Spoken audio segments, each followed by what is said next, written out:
Have you ever thought about buying a how-to DJ book or DJ books in general to understand DJing better? Well, recently I bought quite a lot of DJ books and I've whittled them down to about 5 or 6 books that I really like. And today I wanted to share with you the top tips from each of those books. So I'm going to save you a bit of time and give you the value as well. So let's get stuck in. First up is a latest digital edition for a digital DJ is the How to DJ Properly by Frank Broughton and Bill Brewster. And the biggest thing that I learned from this that I thought that you guys would benefit from is being able to listen to the mix when you're beat matching and separate the sounds in your mind. So what do I mean by this? I mean, sometimes if you're not used to listening to music and separating sounds within a track, or even separating the 2 tracks, you might find it hard to start beat matching from day one. So it takes a lot of practice to listen to music during the mix when you're trying to use that pitch shifter and match and align the beats. Instead of being an absolute jumble in your mind's eye, try to focus on listening to the 2 separate beats separately. And what I want you to do is figure out whether you want to focus on the kick drum, whether you're doing house, for example. So you can focus on the kick drum of both. And then, or if you like in drum and bass, for example, or a different similar genre to drum and bass, or the snare. So you can figure out what the 2 snares sound like. So what you could do is just play one track first, listen to the snare, get familiar with that. And then when you're queuing up the next track, listen to that snare, and usually snares are slightly different in tone and texture. So you'll be able to listen to the 2. And what that will help you do is understand whether the 2 tracks are in sync, or too slow, or too fast. So that will really help you with that. So remember, try not to let the music jumble in your mind. Focus on a kick or just the snare, and try and separate the 2 sounds, and then you'll be able to determine whether they're slow or fast and get the correct beat matching with your pitch shifters. Next up was last night a DJ Saved My Life, the history of the disc jockey, and it's the same authors, Bill Brewster and Frank Broughton. And to be honest, this is not necessarily a how-to guide. This is more the historic aspects of music and where music has evolved from. And what I gleaned from this, which may help you to understand where the influences of certain music sounds come from.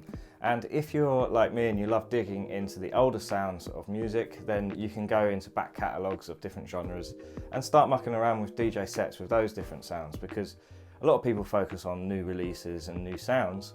But what if you chucked in a few of those classics from the past and mixed up your DJ sets a little bit? So take that as a win potentially, but yeah, this is what I gleaned from this book, and it's an absolute behemoth. It's around 600 odd pages. You'll definitely get a lot of knowledge about DJ genres and the scenes and how the music scenes have progressed over time. So yeah, get stuck in. Next up is Rock the Dance Floor by Phil Morse. He runs Digital DJ Tips, absolute legend. He's been writing and educating people a lot on DJing from a long way back time now. But the best thing that I've learned from this is 2 things actually. It's a step-by-step, so it takes you from DJ equipment all the way through to techniques to promoting yourself. But the biggest thing for me was that I would like to tell you actually is don't always just try and get a DJ set. If you're looking to get a DJ set at a club or a club night, consider setting up your own club night or you know, a bar or whatever. Start small, because that is like sort of like the shortcut to getting your own DJ set out anyway. And not only will you build up some business skills, networking skills, but you also gain some experience and confidence running your own event and DJ in front of an audience as well. So remember, if you're going to do that, then record everything and then publish it on your YouTube channel if you have one. If you don't get one, consider that. And then you'll be able to potentially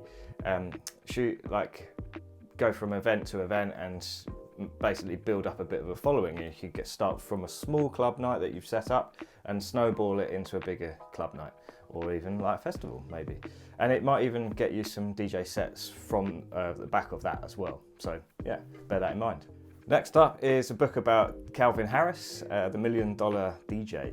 This is also not a how-to DJ book, it's more just a DJ autobiography. But what I wanted to share with you about this book is a good point is to get successful at DJing. Sometimes it is about luck, but luck also comes about from being consistent and not giving up and trying to network with the right people. Sometimes what I've learned from this book as well, which will benefit you, is to understand that sometimes if you're networking in a specific way or format, it might not be the best way. And what Calvin did back in the day is use MySpace. So he switched from just networking face-to-face so much and actually just went into MySpace, and he got so lucky meeting the right person that helped him become his manager and then promoted him and then formed who he is today, you know, massive DJ in Vegas now, you know. So this is really important. And the last point to this book that I wanted to share with you is the fact that he didn't give up, and he was about to give up, and that's when he got that luck meeting the manager on MySpace. So yeah, don't give up, be persistent, and luck will come your way one day. Next up is my favorite. It is Future DJs, How to DJ.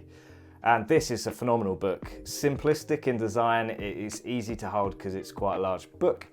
But the main point of this is how visual it is. See all those colors and beautiful diagrams there? And for a visual person like myself, this really resonated with me a lot, okay? And what I want to tell you about this book is one of the biggest things is when you're DJing, you might get good at beat matching, but you don't always know about the structure of the different genres of music. So there's, say for example, garage is very simple. It has like verse, chorus, very like repetitive. Whereas something like progressive house might have a very long breakdown in the middle, for example, and then kick into a different section, verse, outro, for example. So this book visualizes that very well for different genres, and I think you'll glean a lot of other benefits from this book as well. So yeah, get stuck in. If you're a beginner DJ, How to DJ Future DJs, this is a very good recommended book by me. Next up is In the Mix, Discovering the Secrets to Becoming a Successful DJ. And this is by Tommy Swindali. It's a very small book. I think it's published on Amazon, that's why it's a low content book. Okay, but either way, I found a little bit of DJ advice to share with you today. And one of the things that I gleaned from this, which I thought was quite insightful, actually pretty obvious as well, is to network with your local DJ. So say if you live in a town or an area of a big city, try and reach out to those DJs and set up a little meet and just get to know them and go for a drink, maybe get to know how they've become DJs themselves. And you never know, like networking is really important to becoming a successful DJ or just DJing out on a regular basis instead of being stuck in your bedroom at home, you know, annoying the neighbors or your parents or whatever. But that's a really cool way of doing it. So you can reach out to people online or actually just physically go to the bar where certain DJs are playing that you really like in your local area. Hope you enjoyed that video, and of course if you want to learn DJing, click on the link below for my DJ course, and also sign up to the newsletter and you'll get a DJ progression checklist to help you get from beginner to advanced in a very short amount of time. And in fact, that beginner to advanced checklist is exactly the same as the DJ course. So if you like what you see on the DJ checklist, sign up to the DJ course and you'll be DJing in no time, okay? Until next time guys, stay safe and start DJing. Check you later.